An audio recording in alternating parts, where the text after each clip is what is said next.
बिस्मिल्लाहिर्रहमानिर्रहीम। Dear students, अस्सलाम वालेकुम। आप जानते हैं good bye mister Chips by James Hilton को हमने स्टार्ट किया हुआ है और ये उसके चैप्टर नंबर 3 यानी लेक्चर नंबर 24 को आज जो है हम पढ़ने वाले हैं। So before we start the text, it is necessary to know the main points of chapter number 3। So dear students, chapter number 3 में फर्स्ट ऑफ ऑल आपको पढ़ने को मिलेगा, समझने को मिलेगा कि ये जो चैप्टर है यहां पे मिस्टर चिप्स के उस कमरे के बारे में आपको इंफॉर्मेशन दी जाएगी जो कि उन्होंने मिसेस विकेट के घर में रेंट लिया हुआ था। So Mr Chips room at Mrs Wickets. एक बात याद रखिएगा, जहां सिर्फ लिखा हो एट मिसेस विकेट्स तो हाउस लगाने की जरूरत नहीं है। अंडरस्टूड है कि असल में मिस्टर चिप्स का वो कमरा जो कि मिसेस विकेट के घर में था। So the first point is mister Chips room at Mrs wickets. इससे मुतल्लिका बातें आपको इस चैप्टर में पढ़ने को मिलेंगी। द सेकंड पॉइंट कि उस कमरे में रहते हुए हिज हॉस्पिटैलिटी, जो स्टूडेंट्स मिस्टर चिप्स को विजिट करते थे, मिलने आते थे, उनको कैसे मिस्टर चिप्स जो हैं वो सर्व करते थे, किन किन चीजों को वो पेश करते थे और कैसे वो उनकी मेजबानी करते थे। वो स्टूडेंट्स जो गेस्ट के तौर पे उन्हें विजिट करते थे, सो मिस्टर चिप्स उनकी मेजबानी कैसे करते थे, ये हमारा सेकंड पॉइंट है। थर्ड पॉइंट पे एक मेजर कॉलिंगवुड हैं जिनका जिक्र जो है इस चैप्टर में किया गया है। ये मिस्टर चिप्स के स्टूडेंट्स में से एक स्टूडेंट थे जो के बाद में मेजर बन गए। और हां, मेजर कॉलिंगवुड से मुतल्लिका मिस्टर चिप्स की जो एक मेमोरी है उसे भी यहां इन डिटेल जो है वो बताया गया। सो फोर्थ पॉइंट जो कि यहां आपको पढ़ने को मिलेगा, मिस्टर चिप्स की activities, his activities after retirement. Mister chips की रिटायरमेंट के बाद उनकी जो सरगर्मियां थी, जो उनके कामकाज थे, जो उनकी मसरूफियात थी, वो भी इसी चैप्टर में आपको पढ़ने को मिलेंगी। सो स्टूडेंट्स, ये 4 पॉइंट्स जो हैं ये हो सकता है कि 4 इंपॉर्टेंट शॉर्ट क्वेश्चंस भी बने। सो इस हमारे लेक्चर में हमने ना सिर्फ चैप्टर नंबर 3 की रीडिंग कॉम्प्रिहेंशन करनी है बल्कि उसकी एक्सरसाइज को भी अटेम्प्ट करना है। सो आइए अगले बोर्ड पे चलते हैं, टेक्स्ट को स्टार्ट करते हैं और टेक्स्ट के बाद हम एक्सरसाइज भी डिस्कस करेंगे। So move to the next board. So students, now please take out your textbook. Goodbye Mr. Chips, chapter number 3 हम स्टार्ट कर रहे हैं। So आप important points को यानी synonyms को आप लिखते जाइएगा। बोर्ड पे आप तवज्जो रखिए। Text is available on whiteboard. So please let's start. It was a small but very comfortable and sunny room that Mrs. Wicket let to him. Let to him, इस बात को जरा समझिए। Let to का मतलब है किराए पे देना। सो अक्सर आपने बड़े बड़े साइन बोर्ड्स पे लिखा होगा और पढ़ा होगा too late. So too late का जो मतलब है वो किराए के लिए खाली है। तो यहां पे लेट टू जो है, यहां पे इसको उसी हवाले से आप याद रखिएगा कि इसका मतलब किराए पे दिया। सो आइए सेंटेंस को एक बार फिर पढ़ते हैं और इसका तर्जुमा सीखते हैं। It was a small but very comfortable and sunny room that Mrs Wickett let to him. ये एक छोटा मगर बहुत ही आरामदेह और रोशन कमरा था जो कि मिसेस विकेट ने उन्हें, किसे, यानी मिस्टर चिप्स को किराए पे दिया था। सो कंफर्टेबल का मतलब कन्वीनियंट होता है। द हाउस इटसेल्फ वॉज अगली। बजाते खुद ये घर जो है गंदा एंड प्रिटेंशियस और जाहिरी नमूदो नुमाइश वाला था। प्रिटेंशियस का मतलब क्या होता है? जाहिरी नुमाइश। बट दैट डिडंट मैटर, लेकिन इससे फर्क नहीं पड़ता था। इट वॉज कन्वीनियंट, क्योंकि ये आरामदेह था। कन्वीनियंट का मतलब कंफर्टेबल भी है और एक्सेसिबल भी है। That was the main thing, और यही बुनियादी चीज थी, बुनियादी बात थी। फॉर ही लाइक्ड, क्योंकि वो पसंद करता था। कौन? मिस्टर चिप्स पसंद करता था। If the weather were mild enough, कि अगर क्या है, मौसम जो है वो काफी ज्यादा खुशगवार हो, मुनासिब हो। माइल्ड का मतलब प्लेजेंट कह सकते हैं। To stroll across to the playing fields in an afternoon, वो पसंद करता था कि मौसम अगर काफी खुशगवार हो तो वो खेल के मैदानों में सपहर के वक्त चहलकदमी करने जाए। एंड वॉच द गेम्स, और खेलों को देखे। सो स्टूडेंट्स, स्ट्रॉल का मतलब चहलकदमी करना, प्लेइंग फील्ड्स आप जानते हैं, खेल के मैदान। He like to smile and exchange a few words with the boys, वो लड़कों के साथ मुस्कुराना और चंद एक बातों का तबादला करना पसंद करता था। When they touched their caps to him, जब वो उसका इस्तकबाल करते थे, जब वो अदाब व तस्लीमात पेश करते थे। He made a special point of getting to know all the new boys and having them to tea with him during their first term.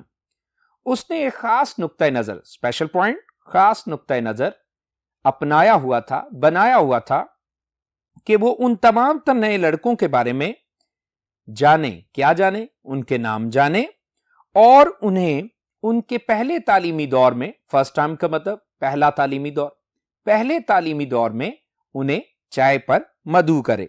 So dear students, एक खास उसकी हैबिट थी, उसकी रूटीन थी। ये उसकी हॉस्पिटैलिटी को ही इंडिकेट करता है कि वो नए स्टूडेंट्स के नाम भी जानने की कोशिश करता था और उन्हें चाय पर भी मधु करता था।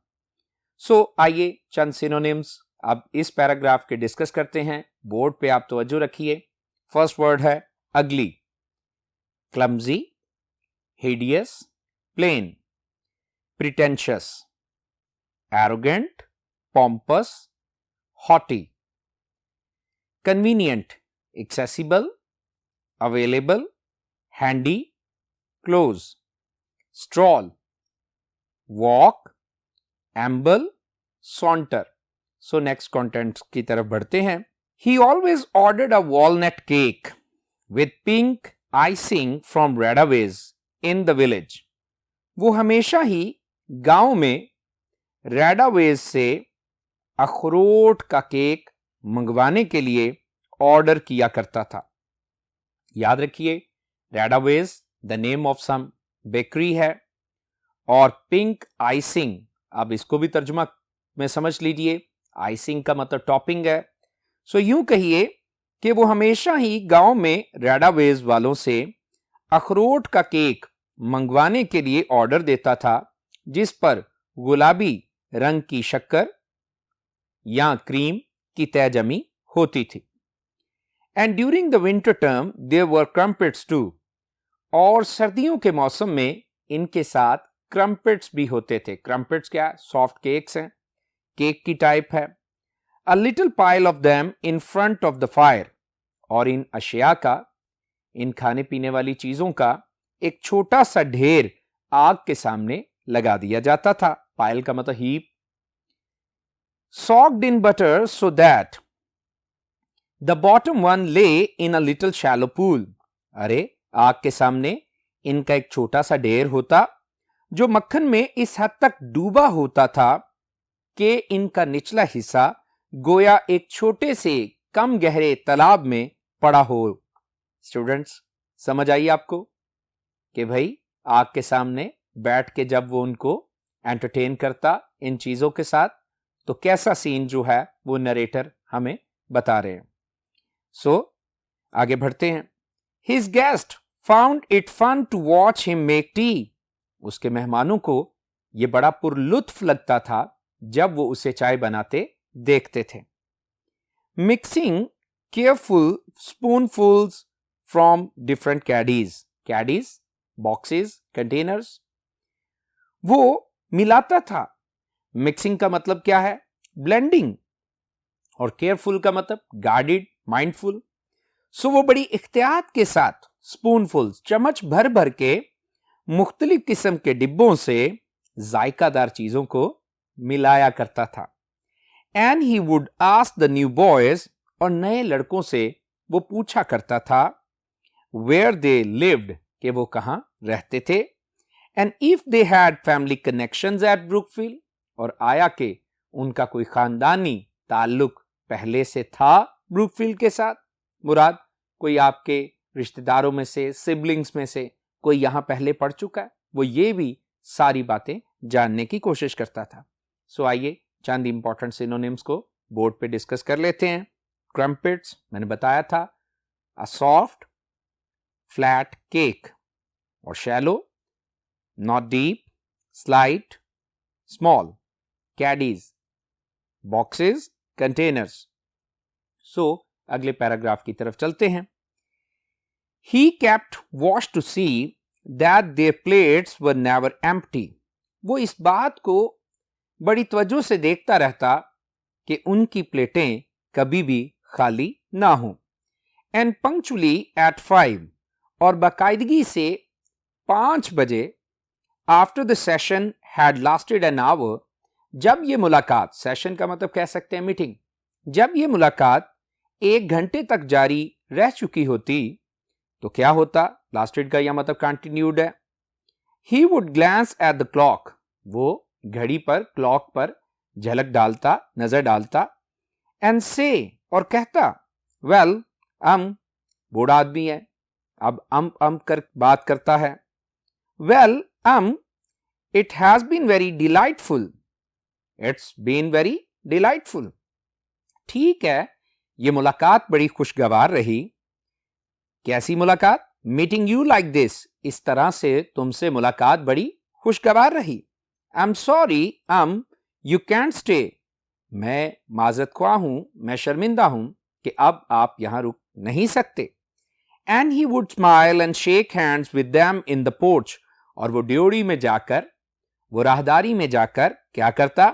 मुस्कुराता और उनके साथ मुसाफा करता, हाथ मिलाता, leaving them to race across the road to the school with their comments, और वो उन्हें रुखसत करता जो कि भागते हुए सड़क पार करते स्कूल को जाते और ये तबसरे करते जाते। तबसरे क्या हैं?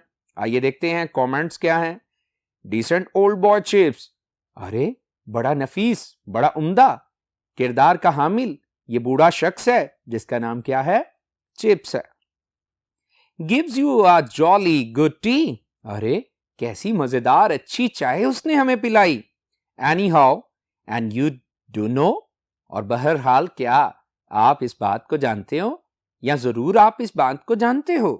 When he wants you to push off, कि कब वो चाहता है कि आप यहां से चले जाओ। पुश ऑफ का मतलब धकेलना है, लेकिन यहां हम ये कह सकते हैं चले जाने के सेंस में।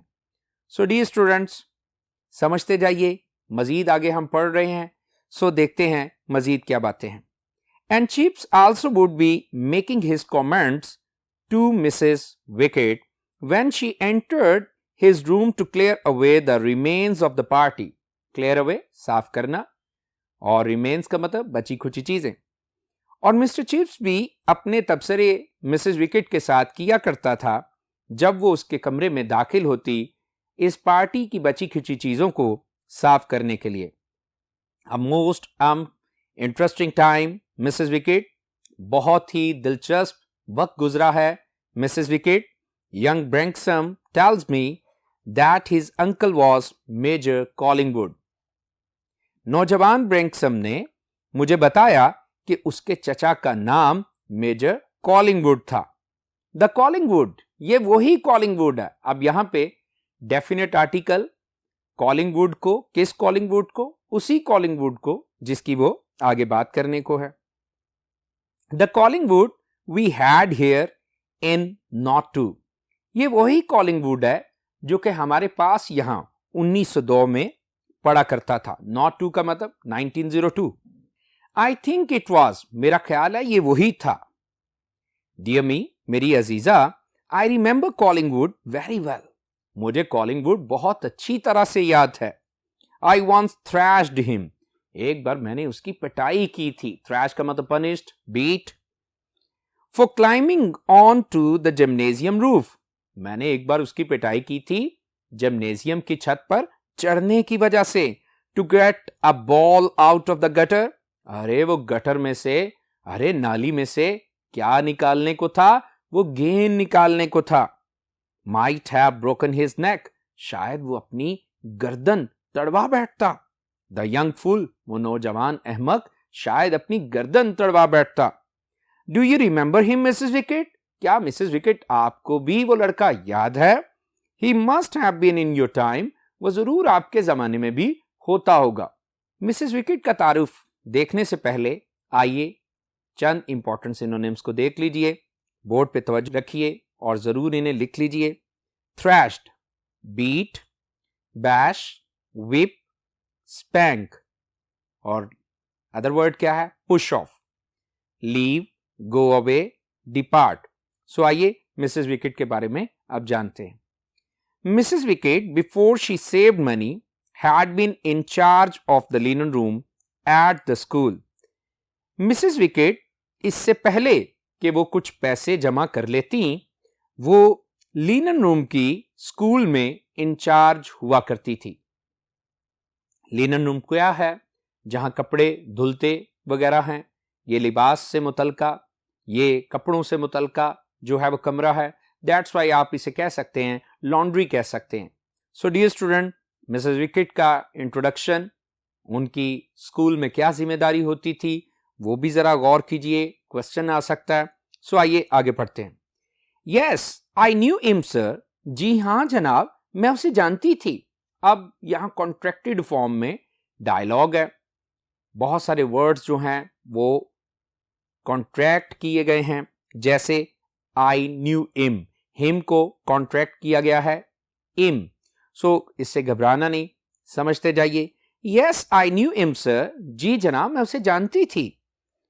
चिकी वॉज टू मी जर्नली। वो आमतौर पे मेरे साथ गुस्ताखी से पेश आता था। But we never had no bad words between us.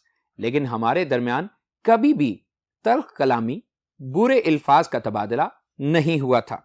Just chikki like, महज गुस्ताख सा था। चिकी रूड को कहते हैं, इम्प्रूडेंट को कहते हैं। He never meant no harm. उसने कभी भी नुकसान पहुंचाना नहीं चाहा था। That kind never does sir. जनाब, इस तरह के बच्चे ऐसा नहीं करते हैं। Wasn't it him? क्या ये वही नहीं था? That got the medal sir. जिसने मेडल जीता था जनाब। सो आइए एक इंपॉर्टेंट सिनोनिम जिसको हमने देखा भी है कि वो क्या है? चिकी। तो चिकी को मजीद देख लेते हैं। जैसे रूड, डिस्कर्टियस, इम्पोलाइट। सो आइए आगे देखते हैं कि वो मेडल क्या था। यस अ डीएसओ। जी हां, डीएसओ ये मेडल का एक एब्रिवेटेड नाम है। हाँ, ये क्या होता है? Distinguished service order. ये ब्रिटिश आर्मी में जो है वो परफॉर्मेंस, जब बेस्ट परफॉर्मेंस दी जाती थी तो तब ये क्या है? एक मेडल दिया जाता था। Will you be wanting anything else sir? जनाब, आपको किसी और चीज की जरूरत होगी? मुराद कि आपको अगर किसी चीज की जरूरत है तो बता दीजिए। तो आइए देखते हैं। Nothing more now. अभी तो कुछ नहीं चाहिए। Till chapel time. कब तक? गिरजाघर के वक्त तक। Chapel church. He was killed in Egypt. ये ही कौन है? कॉलिंगवुड। वो मिस्र में मारा गया था। आई थिंक, मेरा ख्याल है। Yes you can bring my supper about then.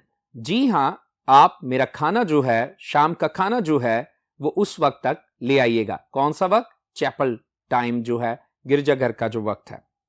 सो ये हमने बात सीखी थी कि मिस्टर चिप्स ने आप अपनी जिंदगी के तमाम तर क्या जो मामलात हैं, तमाम तर जो सरगर्मियां हैं वो ब्रूकफील्ड की घंटियों और उसके टाइम टेबल के अकॉर्डिंगली सेट की हुई हैं। सो दैट्स वाई अब चैपल टाइम कहाँ है? ब्रूकफील्ड में। तो उस वक्त वो क्या है? शाम के खाने की बात कर रहा है। सपर क्या होता है? इवनिंग मील। सो आगे चलते हैं। Very good sir. बहुत अच्छा जनाब। A pleasant Placid life at Mrs wickets. अब देख लें, एट मिसेस विकेट सिर्फ लिखा तो इसका मतलब मिसेस विकेट के घर में। ये एक खुशगवार पुरसकून, प्लेसिड का मतलब पुरसकून, पुरसकून जिंदगी थी जो वो मिसेस विकेट के घर में गुजार रहा था। He had no worries, worries का मतलब cares, उसे कोई फिक्र फाका नहीं था, कोई परेशानियां नहीं थी। His pension was adequate, sufficient, enough. उसकी पेंशन जो थी वो काफी थी। पेंशन क्या होती है? रिटायरमेंट के बाद मिलने वाली amount. And there was a little money saved up besides का मतलब इसके अलावा, और इसके अलावा भी थोड़ी सी रकम उसने बचा रखी थी।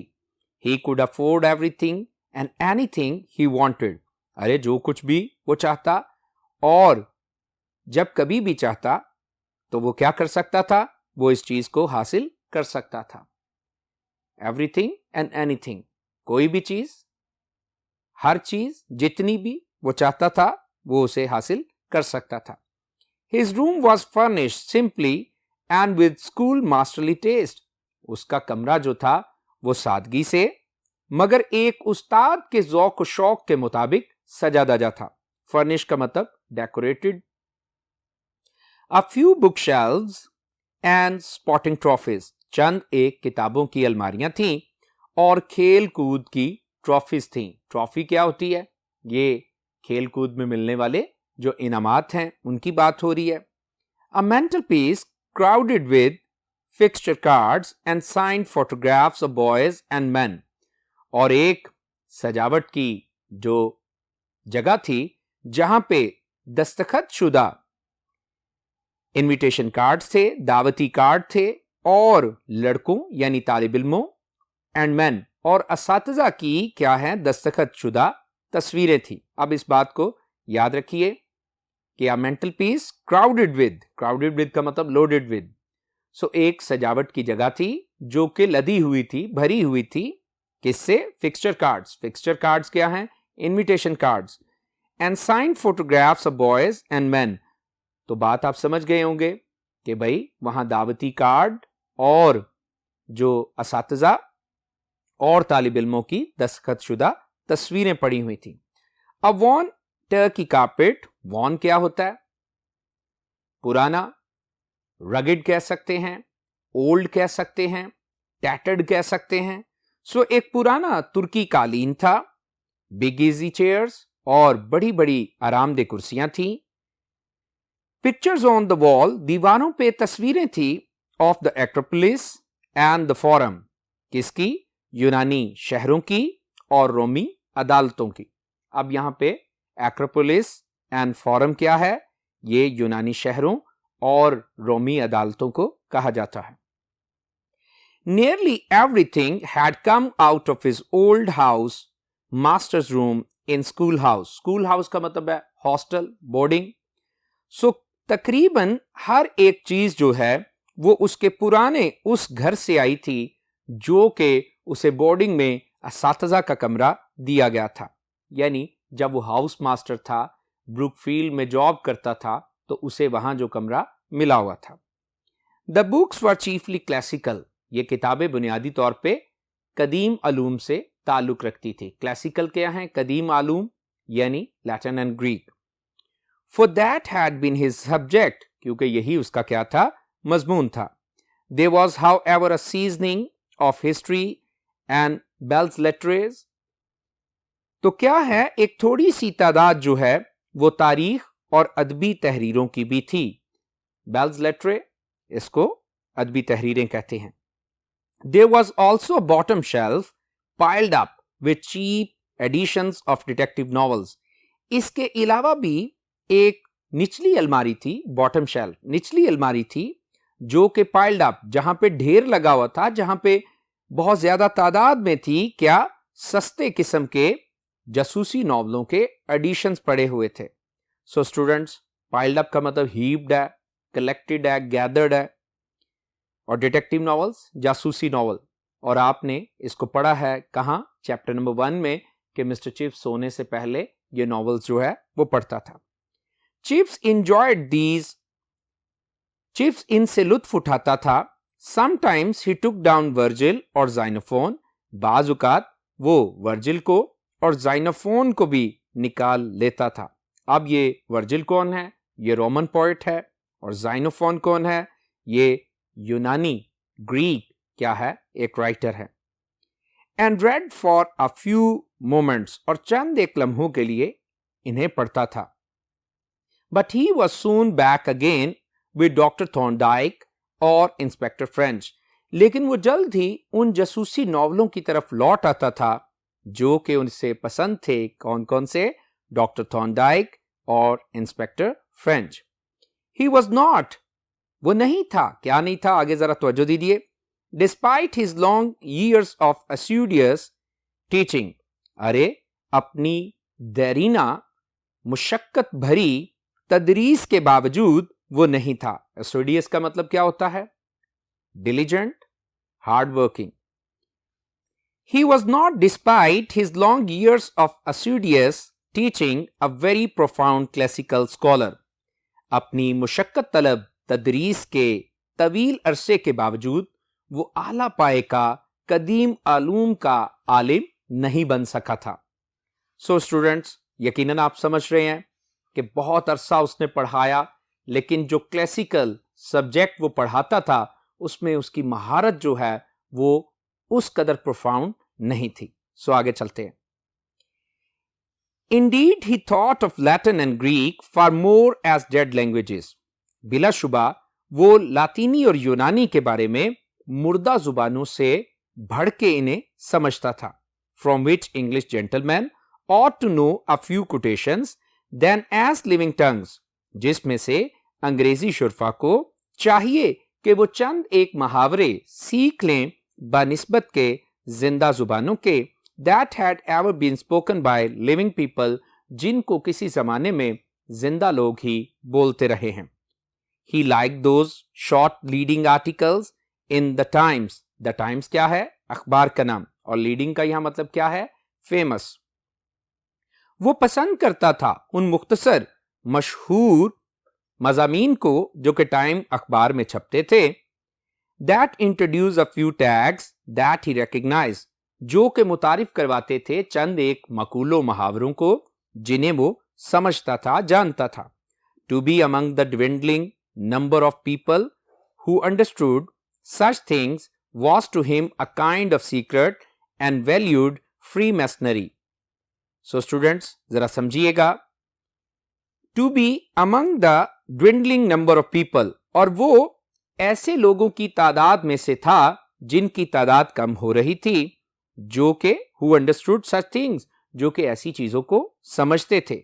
Was to him a kind of secret and valued Freemasonry, और ये उसके लिए अदबी लोगों की रफाकत में it represented, he felt, और ये अलामत थी, ये नुमाइंदगी करती थी. वो समझता था कि ये अलामत थी, नुमाइंदगी करती थी ऐसी चीजों की. One of the chief benefits, जो कि बड़े बड़े फायदों में से एक फायदा था, to be derived from a classical education, जो कि हासिल किया जा सकता है पुराने कदीम आलूम की तालीम से. सो डियर स्टूडेंट्स, यहाँ काफ़ी कॉम्प्लेक्स सेंटेंसेस हैं, सो कॉम्प्रीहेंशन अच्छी हासिल करते जाएं. और आइए आप देखते हैं यहाँ मौजूद सिनोनिम्स को. प्लेसिड, काम, serene, tranquil, quiet. Adequate, ample, enough, satisfactory. Classical, Greek, Roman. Belles lettres, beautiful literature, literary work. Assiduous, diligent, painstaking, industrious. Profound, learned, intellectual, sagacious. Tags, extracts, phrases, excerpts. Dwindling, declining, decreasing. Valued Freemasonry, fellowship, understanding. So आइए concluding paragraph की तरफ चल रहे हैं. सो आइए देखते हैं कि मिस्टर चिप्स के बारे में मजीद क्या लिखा है. So there he lived at Mrs Wickett's, और यूं वो मिसेस विकेट के घर में रहता था. With his quiet enjoyments of reading and talking and remembering, अपनी पुरसकून तफरीहात के साथ जो कि पढ़ने, बातें करने और यादों को, बीती बातों को याद करने के हवाले से थी. एन ओल्ड मैन, वो एक बूढ़ा आदमी था. वाइट हेयर, जिसके सफेद बाल थे. And only a little bald, और थोड़ा सा महज वो गंजा था. बॉल्ड का मतलब hairless. Still fairly active for his years. अपनी उम्र के हिसाब से, अपनी उम्र के एतबार से वो अभी भी काफी ज्यादा चुस्त था. Drinking tea, चाय पिया करता था. Receiving callers, callers का मतलब visitors, guest, वो अपने मुलाकातियों का इस्तकबाल किया करता था. Busying himself with corrections for the next editions of the Brookfieldian Directory, और अपने आप को मसरूफ रखता था अगले साल छपने वाले ब्रुकफील्ड की डायरेक्टरी के एडिशन की इस्लाह के लिए. Writing his occasional letters in thin, spidery but very legible script, और वो कभी कभार ऐसे खतूत भी लिखा करता था अपनी बारीक, टेढ़ी मेढ़ी मगर पढ़े जाने वाली लिखाई में. सो ओकेजनल कभी कभार, थिन बारीक, स्पाइडरी रैंडम इरेगुलर टेढ़ी यानी, और legible readable, script writing. He had new masters to tea as well as new boys. वो नए असातिज़ा और साथ ही साथ नए स्टूडेंट्स को भी चाय पे मदऊ करता था. There were two of them that autumn term. उस मौसम खिज़ा में दो ऐसे भी लड़के, दो ऐसे भी मुलाकाती आए थे. And as they were leaving after their visit, और जब वो अपनी मुलाकात के बाद रुखसत हो रहे थे, one of them commented, उनमें से एक ने ये तबसरा किया, quite a character, the old boy. अरे कैसा उम्दा किरदार है इस बूढ़े आदमी का. Isn't he? क्या ऐसा नहीं है? All that fuss about mixing the tea, ये सारी की सारी अफरा तफरी चाय बनाते हुए. A typical bachelor, लगता है कि वो एक मखसूस किस्म का कमवारा है. If ever there was one, अगर तो ऐसा कभी कोई कमारा होता है. सो वो उसे कमारा समझ रहे थे. तो आइए देखते हैं चंद सिनोनिम्स को. जैसे लेजिबल, तो लेजिबल का मतलब क्लियर, रीडेबल, डिस्टिंक्ट. और typical, representative, ideal, characteristic. So last lines हैं, आइए देखते हैं. Which was oddly incorrect, जो के अजीबोगरीब तौर पे गैर दुरुस्त बात थी. Oddly का मतलब अजीबोगरीब तौर पे. Because Chips was not a bachelor at all, क्योंकि चिप्स कतन भी एक कमारा नहीं था. He had married, उसकी शादी हुई थी. Though it was so long ago, अगरचे ये बहुत देर पहले की बात थी, that none of the staff at Brookfield could remember his wife, कि आज उसकी बीवी को स्टाफ में से, असातिज़ा में से कोई भी याद नहीं कर सकता था. So students, now let's start discussion about our short questions. तो एक्सरसाइज को भी बोर्ड पे देखते जाइए कि कैसे कैसे यहाँ शॉर्ट क्वेश्चन डिस्कस हुए हैं, क्योंकि हमने यहाँ पे लेसन पढ़ लिया है और अब बारी है इसके शॉर्ट क्वेश्चंस की. सो तवज्जो दीजिए. Who was Mrs Wickett? Mrs wicket के बारे में इंपॉर्टेंट क्वेश्चन है. What job did Mrs Wickett do at Brookfield? तो आंसर देखिए जरा बोर्ड पे. Mrs Wickett was the owner of the house where Chips lived across Brookfield. She had been in charge of the linen room at the school. Before saving some money, she took care of Chips and entertained his visitors.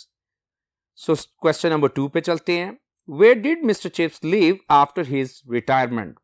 Why did Chips chose Mrs. Wicket's house after retirement? मुराद ऐसे भी इसे पूछा जा सकता है. So answer क्या है?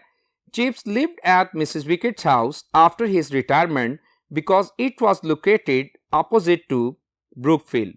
Moreover, it was convenient for Chips as he liked to stroll across to the playing fields of Brookfield when the weather was pleasant. So question number 3 पे चलते हैं. How did Chips welcome the newcomers? या फिर पूछा जाएगा How did Mr. Chips entertain his guest at Mrs. Wicket's? या फिर पूछा जाएगा Write a note on Mr. Chips' hospitality. So answer एक ही है. Chips was very hospitable man. He entertained his guests warmly. He used to invite new boys to tea during their first term. He served his visitors with walnut cake having pink icing. He himself made tea for his guest. So question number 4.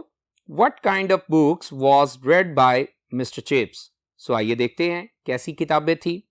Chips read books of classical literature, history and detective novels. Inspector French and Dr. Thorndyke were his favorite novels. आइए question number 5 की बात करते हैं. How was Chip's room furnished at Mrs. Wicket? या फिर पूछा जाएगा What kind of room was given to Chips by Mrs. Wicket? So answer क्या है? It was furnished simply and with a schoolmasterly taste, a few bookshelves and spotting trophies, a mantelpiece crowded with fixture cards and signed photographs of boys and men, a worn turkey carpet, a big easy chair, pictures of the Acropolis and the Forum on the wall. So, important question है ये, इसे ज़रूर आपने अच्छी तरह समझना है, तैयार करना है. आइए देखते हैं question number 6. What did Chips think about Latin and Greek? He thought of Latin and Greek as living tongues, once spoken by living people. He considered them for more than dead languages, from which English gentlemen ought to know a few quotations. So question number 7. What sort of life did Mr. Chips enjoy at Mrs. Wicket's after retirement? He enjoyed a pleasant, peaceful life at Mrs. Wicket's. He had no worries, his pension was enough, and there was a little money saved up besides. He could have everything and anything he wanted. So question number 8. Who was Collingwood? इसे मैंने discuss किया था, तो आइए देखते हैं. Collingwood had been a very naughty boy at Brookfield in 1902. He was killed in a jeep. Once Chips thrashed him for climbing onto the gymnasium roof to get a ball out of the gutter. He won a DSO and became a major in the British Army. So, last question है, narrate the activities of Mr. Chips after retirement. ये यूं भी पूछा जा सकता है. How did Chips keep himself busy at Mrs. Wicket's? So, आइए इसका आंसर देखिए. After retirement, Mr. Chips was involved in different sorts of activities, including drinking tea, receiving callers, basing himself with corrections of Brookfieldian directory, and writing his occasional letter to the Times. So students, ये हमारा chapter number 3 था. हमने reading comprehension ली, exercise की. I do believe कि आपने इन सारी बातों को अच्छा समझ लिया होगा. अब ज़रूर आप इसकी एक्सरसाइज तैयार कीजिएगा. So thank you so much. May God bless you. अल्लाह हाफिज़.